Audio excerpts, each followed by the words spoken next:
بسم اللہ الرحمن الرحیم الحمد للہ رب العالمین والصلاة والسلام علی سیدنا محمد وآلہ وصحبہ اجمعین۔ کل جہاں پہ ہم رکے تھے وہیں سے کنٹینیو کریں گے۔ صرف عبارت پڑھی تھی میں، تشریح کرنا باقی۔ رسول اللہ صلی اللہ علیہ وسلم کی جو ملکیت ہے وہ آسمانوں اور زمینوں پہ ہے، اور اس کے بعد ہم یہ پڑھے تھے کہ رسول اللہ صلی اللہ علیہ وسلم اللہ تعالیٰ کے نائب مطلق، تمام جہان رسول اللہ صلی اللہ علیہ وسلم کی تھا، ان کے تحت تصرف کر دیا گیا ہے، جو چاہیں کریں، جسے چاہیں دے، جس سے چاہیں واپس لے۔ تمام جہان میں ان کا حکم کا پھیرنے والا کوئی نہیں۔ حکم کا پھیرنے والے کا مطلب یہ ہے کہ حکم نہیں مان کے دوسری چیز اختیار کرنے، یعنی جب رسول اللہ صلی اللہ علیہ وسلم کوئی حکم دے دیتے ہیں، کسی کو کوئی حکم فرما دیتے ہیں، تو کوئی کچھ نہیں کر سکتا، آگے پیچھے نہیں ہٹ سکتا، اس کو وہ حکم ماننا ہے۔ نہیں ماننے کی صورت میں وہ نافرمان ہوگا، انکار کرنے کی صورت میں کافر ہوگا۔ اللہ تعالیٰ نے قرآن مجید میں ارشاد فرمایا، رسول اللہ صلی اللہ علیہ وسلم کے حکم کی تعمیل کتنی ضروری ہے اس کے بارے میں ارشاد فرمایا، وما كان لمؤمن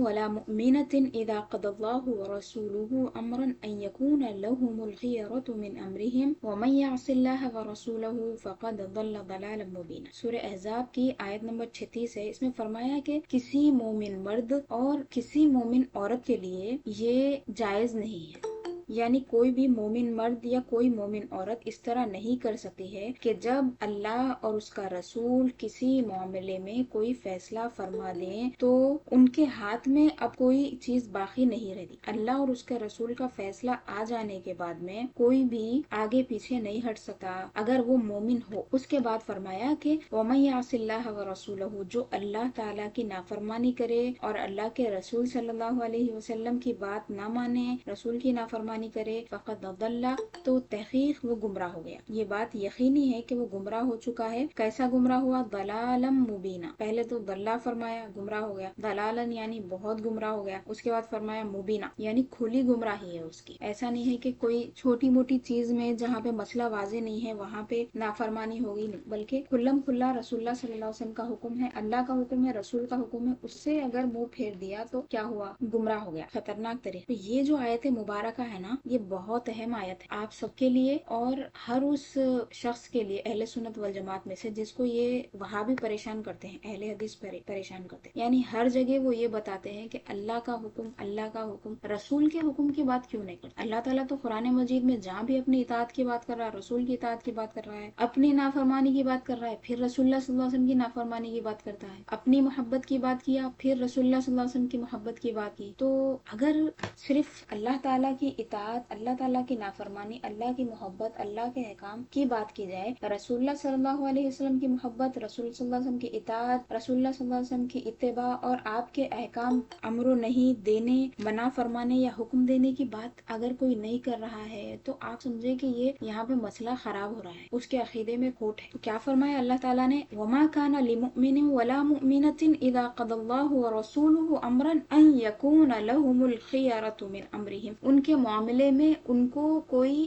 اختیار نہیں ہے۔ اختیار کی بات کر دی، یعنی اللہ تعالیٰ نے ایک آدمی کو اس کے ہاتھ میں اس کے بارے میں اختیار دے رکھا ہے کہ تم اپنے لیے کچھ کرو، اچھا کرو، برا کرو، یہ تمہارے ہاتھ میں ہے۔ اللہ تعالیٰ نے ہاتھ میں اختیار دے دیا ہے، لیکن احکام وہ چیزیں ہیں جس میں اللہ تعالیٰ نے اختیار ان کے ہاتھ میں نہ دیا، اللہ کے رسول کے ہاتھ میں دیا، اپنے رسول کے ہاتھ میں دے دیا کہ آپ چاہیں تو ان کے لیے یہ چیزیں حلال کریں، آپ چاہیں تو حرام کریں۔ رسول اللہ صلی اللہ علیہ وسلم کو اللہ تعالیٰ نے شارع بنایا ہے، شارع یعنی شریعت بنانے والے۔ رسول اللہ صلی اللہ علیہ وسلم کے اسماء مبارکہ میں سے ایک اسم مبارک شارع بھی ہے، یعنی وہ مبارک ذات جو اللہ تعالیٰ کی طرف سے شریعت بندوں کے لیے بنانے کے لیے مقرر کی گئی ہے، بندوں کے لیے شریعت بنانے کے لیے جو ذات مقرر کی گئی ہے ان کو شارع کہتے ہیں۔ اسی لیے آپ بعض کتابوں میں پڑھتے ہوں گے شارع علیہ الصلوۃ والسلام۔ تمام جہان ان کا محکوم ہے، محکوم یعنی زیر حکم ہے، اور وہ اپنے رب کے سوا کسی کے محکوم نہیں۔ اللہ تعالیٰ کا حکم رسول اللہ صلی اللہ علیہ وسلم پر ہے اور حضور کا حکم تمام مخلوقات پہ ہے۔ اس بارے میں نے ایک آیت بھی کل آپ کو پڑھ کر سنائی تھی کہ اللہ تعالیٰ نے بندوں کو تو یا عبادی کہا، رسول اللہ صلی اللہ علیہ وسلم کو خصوصی طور پہ میرا بندہ کہا، سورہ اسراء کی آیت کو ہی لے لیجیے آپ، معراج شریف کا جہاں پہ ذکر ہے، لیکن رسول اللہ صلی اللہ علیہ وسلم سے فرمایا کہ آپ کہیں اے میرے بندو، اے میرے غلام، یا عبادی الذین اسرف، اے میرے بندو، اے میرے غلاموں جنہوں نے اپنی جانوں پہ ظلم کیا ہے۔ تو اس اس سے سمجھ میں یہ آتا ہے کہ اللہ تعالیٰ نے رسول اللہ صلی اللہ علیہ وسلم کو مالک بنایا ہے، رسول اللہ صلی اللہ علیہ وسلم کے تحت کر دیا ہے تمام مخلوق لا تخلق۔ اب اس قسم کی آیتیں آپ لوگ یاد رکھیں۔ دیکھیے اللہ تعالیٰ حضور کے لیے اب فرمایا، پھر حضور سے فرمایا کہ حضور اپنی امت کو یا عبادی کہیں۔ اس طرح کی میں اور آیتیں آپ کو بتاؤں گی جس سے آپ کو یہ سمجھ میں آئے گا کہ اللہ تعالیٰ سیدھا رسول اللہ صلی اللہ علیہ وسلم سے مخاطب ہے، رسول اللہ صلی اللہ علیہ وسلم پر عنایت فرمانے والا ہے، اور رسول اللہ صلی اللہ علیہ وسلم کو ایک ذریعہ بنایا ہے، ایک عظیم ذریعہ بنایا ہے، رسول بنایا ہے اور اپنی مخلوق کی جانب بھیجا ہے۔ اور وہی کام جو اللہ تعالیٰ رسول اللہ صلی اللہ علیہ وسلم کے ساتھ کرتا ہے، حضور کے اوپر جو احکام ہے رسول اللہ صلی اللہ علیہ وسلم اللہ تعالیٰ کی طرف سے وہی چیزیں اللہ کے بندوں کے ساتھ کرتے ہیں۔ میں اس کو سمجھانے کے لیے اور ایک مثال آپ کو دیتی ہوں۔ ایک تو عبدی اور عبادی کی بات ہوگی کہ رسول اللہ صلی اللہ علیہ وسلم میرے بندوں یا میرے غلاموں کے۔ ایک آیت میں نے آپ کو بتائی تھی اس سے پہلے، وَعَلَّمَكَ مَا لَمْ تَكُنْ تَعْلَمْ وَكَانَ فَضْلُ اللَّهِ عَلَيْكَ عَظِيمًا۔ اللہ تعالیٰ نے فرمایا کہ حبیب صلی اللہ علیہ وسلم، اللہ تعالیٰ نے آپ کو علم دیا ہے، سکھایا ہے۔ کیا سکھایا ہے؟ ما لم تکن تعلم، جو آپ نہیں جانتے تھے وہ سب کچھ سکھا دیا۔ اس کے بعد میں اب وہ علم جو اللہ تعالیٰ نے رسول اللہ صلی اللہ علیہ وسلم کو عطا فرمایا ہے اس کی فضیلت بیان کی اور فرمایا وَكَانَ فَضْلُ اللَّهِ عَلَيْكَ عَظِيمًا، اور اللہ تعالیٰ کا آپ پہ بہت بڑا فضل ہے، عظیم فضل ہے۔ اب اللہ تعالیٰ خود علم سکھا رہا ہے، خود فرما رہا ہے فضل ہے، پھر فرما رہا ہے عظیم فضل ہے، تو کوئی بہت بڑی بات ہوگی جس وجہ سے اللہ تعالیٰ نے اس طرح جتایا ہے، بتایا ہے اور سب کے سامنے بتایا، قرآن کی آیت نازل فرما۔ اگر چاہتے تو حضور بھی فرما دیتے کہ اللہ تعالیٰ نے مجھے سکھایا ہے جو میں نہیں جانتا تھا، اللہ کا مجھ پہ بڑا فضل ہے۔ نہیں، اللہ تعالیٰ نے آیت نازل کی اور یہی کام رسول اللہ صلی اللہ علیہ وسلم نے اپنی امتیوں کے ساتھ کیا ہے۔ اللہ تعالیٰ نے فرمایا کما ارسلنا فیکم رسولا منکم، اے لوگو جیسا کہ ہم نے تمہارے بیچ تمہی میں سے یعنی انسان تمہی میں سے ایک عظیم رسول کو بھیجا ہے، یتلو علیکم آیاتنا، وہ رسول کیا کرتے ہیں؟ وہ آیتیں پڑھ کر سناتے ہیں۔ کیا کیا کرتے ہیں وہ آپ دیکھتے جائیے تفصیل۔ وہ تلاوت آیات فرماتے ہیں، ویزکیکم، اور تمہارا تزکیہ کرتے ہیں۔ نمبر 1 تلاوت آیات یعنی قرآن اللہ تعالیٰ نے نازل فرمائی رسول اللہ پہ، رسول اللہ امت کو پڑھ کے سناتے ہیں۔ دوسری بات ویزکیکم، اور تزکیہ فرماتے ہیں تمہارا یعنی نفسوں کو پاک کرتے ہیں۔ تیسری بات ویعلمکم الکتاب والحکمہ، تمہیں کتاب اور حکمت کا درس دیتے ہیں، تمہیں کتاب اور حکمت پڑھاتے ہیں، سمجھاتے ہیں، اس کا علم دیتے ہیں۔ اب یہاں کتاب سے مراد قرآن مجید ہے اور حکمت سے مراد جیسا کہ مفسرین نے فرمایا رسول اللہ صلی اللہ علیہ وسلم کی حدیث شریف۔ 3 باتیں ہو گئی۔ چوتھے نمبر پہ فرمایا وَيُعَلِّمُكُم مَّا لَمْ تَكُونُوا تَعْلَمُونَ، اور یہ رسول معظم صلی اللہ علیہ وسلم تمہیں وہ سکھاتے ہیں جو تم نہیں جانتے۔ آپ دونوں آیتوں کو سامنے رکھ کے دیکھیے، اس سورہ بقرہ کی آیت ہے 151، ابھی جو پڑھی میں، پہلی والی جو آیت تھی وَعَلَّمَكَ مَا لَمْ تَكُن تَعْلَمُ، اللہ تعالیٰ نے رسول اللہ صلی اللہ علیہ وسلم کو سکھایا۔ تو یہ وسیلے کی علمی اعتبار سے بہت زبردست دلیل ہے۔ یہ دلیل ہو یا عبادی والی دلیل، آپ میں سے جو اہل علم ہیں یہ باریکیوں کو سمجھتے ہیں، ان کو یاد رکھیے۔ تو کیا فرمایا اللہ تعالیٰ نے؟ اور رسول معظم صلی اللہ علیہ وسلم تمہیں سکھاتے ہیں۔ کیا سکھاتے ہیں؟ وہ جو تم نہیں جانتے تھے۔ اللہ تعالیٰ چاہتا تو اللہ تعالیٰ اپنی جانب سے بھی فرماتا کہ تمہیں وہ سب سکھایا جو تم نہیں جانتے تھے۔ ایسی آیت نہیں ہے، آپ دیکھیے، اگر ہے تو میرے کو بتائیے۔ رسول اللہ صلی اللہ علیہ وسلم کے بارے میں فرمایا کہ یہ رسول ہے جو اپنی امت کو سکھاتے ہیں۔ سکھانے والا اللہ ہے، علم دینے والا حقیقی اللہ ہے، لیکن ذریعہ اللہ تعالیٰ نے یہاں پہ رسول اللہ کو بنایا ہے صلی اللہ علیہ وسلم۔ اللہ تعالیٰ حضور کو سکھانے والا ہے۔ حضور نے فرمایا علمنی ربی، میرے رب نے مجھے سکھایا ہے، وَأَحْسَنَ تَأْدِيبِي، اور مجھے خوب ادب سکھایا ہے، میری تأدیب کی یعنی بہتر طریقے سے مجھے علم عطا فرمایا ہے اللہ تعالیٰ۔ اور رسول اللہ صلی اللہ علیہ وسلم اپنی امت کے لیے معلم ہے، سکھانے والے۔ تو ہمارا یہ جو جملہ تھا، تمام جہان ان کا محکوم ہے اور وہ اپنے رب کے سوا کسی کے محکوم ہے، یعنی سب کے اوپر رسول اللہ صلی اللہ علیہ وسلم کی حکومت ہے، رسول اللہ صلی اللہ علیہ وسلم کا حکم سب پر چلتا ہے، تمام آدمیوں کے مالک ہیں۔ اب یہ جو لفظ مالک ہے نا، تو اس کا معنی اسی حدیث شریف سے نکل رہا ہے جو میں نے آپ کو اس آیت مبارکہ سے نکلتا ہے جو میں نے آپ کو پڑھ کے سنائی، یا عبادی الذین اسرفوا والی آیت۔ پھر فرمائے جو انہیں اپنا مالک نہ جانے، حلاوت سنت سے محروم رہے۔ بعض لوگ کیا کرتے معلوم، جتنے لوگ اس طرح کی باتیں کرتے ہیں نا، نہیں رسول ہے، رسول کا معنی ہے پہنچانے والا، پیغامبر، پیغام پہنچائے چلے گئے، نوز، تو یہ لوگ کیا ہے، ان کو بیزارگی ہے رسول اللہ صلی اللہ علیہ وسلم کے ذکر سے۔ حضور کا ذکر ہونا ہی نہیں بولتے اللہ، لیکن اللہ بچ نہیں سکتے، قرآن میں آتا ذکر،